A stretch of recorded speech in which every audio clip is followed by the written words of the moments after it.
Amigos, estamos a unos cuantos días de que México tenga la cita con las elecciones más importantes de su historia moderna.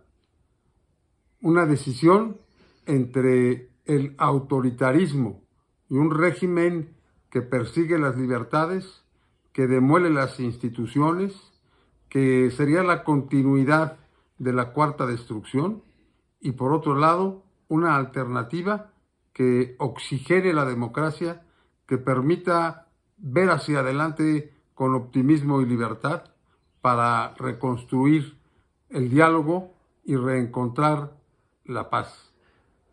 Esa es la situación que tendrán que decidir millones de mexicanos en las urnas. Pero este proceso no es un proceso democrático limpio.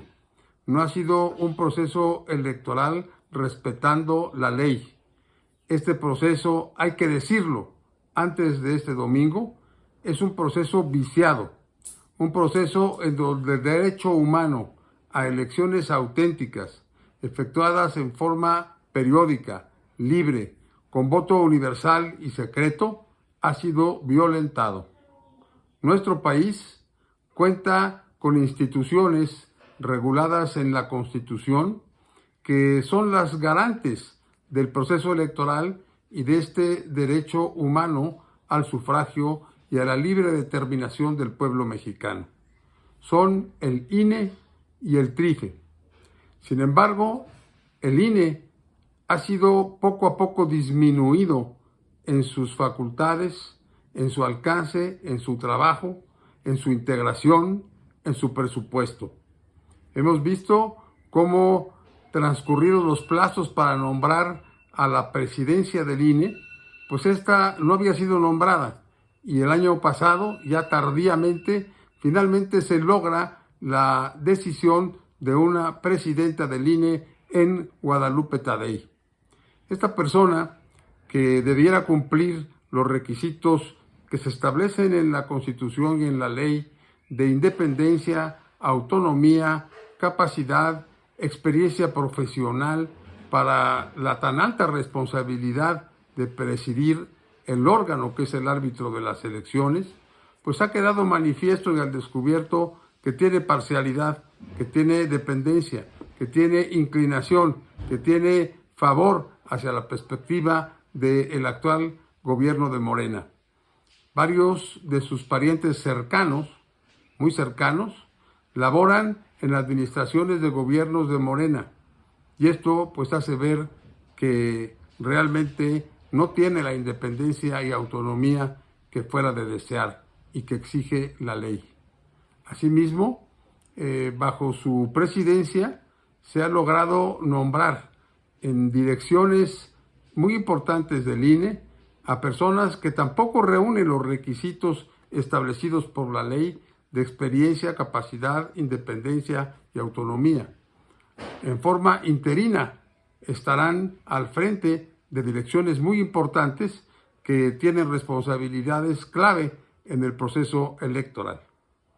Pero aunado a esto, hemos visto también que el Tribunal Electoral, que es la instancia que de acuerdo a la Constitución va a resolver las posibles demandas y quejas que sin duda habrá de candidatos y partidos, se encuentra también disminuido desde el Poder Ejecutivo al buscar con su fracción parlamentaria el evitar que se haya nombrado oportunamente a los 7 magistrados que deben integrar el Tribunal Federal Electoral.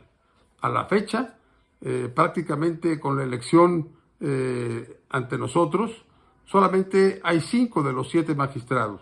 La Constitución establece que al menos debe haber 6 para resolver y calificar la elección y determinar después de los recursos legales quién es el presidente electo de México. El tribunal se encuentra entonces amputado. Así también, 12 magistrados de las salas regionales del tribunal no han sido nombrados a la fecha. Si le agregamos esta situación de los órganos que administran la elección y los que las deben juzgar, el INE y el tribunal, tenemos también la realidad de que en los 3 meses de la campaña presidencial y de las campañas de gobernaturas y de congresos en la República Mexicana, la elección más grande de la historia, el presidente de la República todos los días ha tenido injerencia violando la ley electoral, que establece que debe dejar de lado cualquier comentario de programas, de políticas públicas, para poner por alto las bondades de esos programas de gobierno durante el tiempo electoral, a fin de que los ciudadanos estén en libertad y con un espacio de serenidad para decidir en la elección. El presidente ha hecho referencia prácticamente todos los días a programas de su gobierno violando la ley.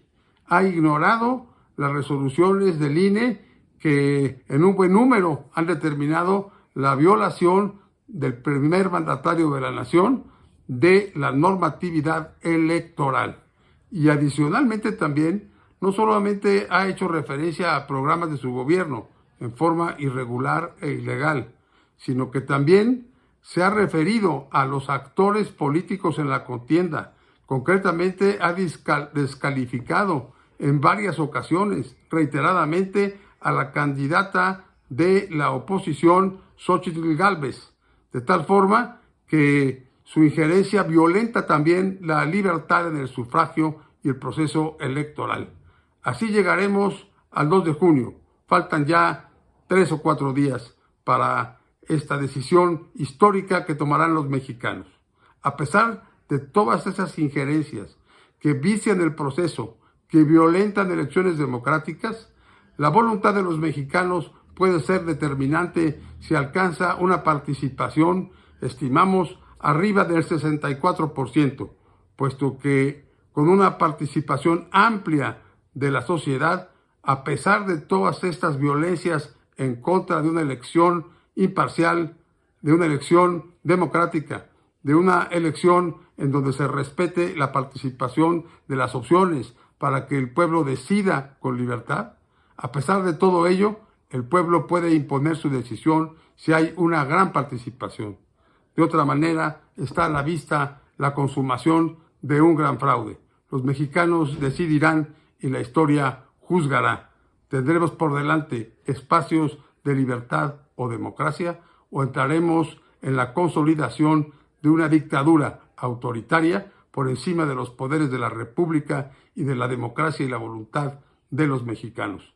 Enhorabuena, esperemos que una gran participación pase por encima de toda esta violencia en el proceso electoral y permita que los mexicanos impongan realmente en su mayoría su voluntad y se pueda reencontrar una senda para recuperar el diálogo y la paz.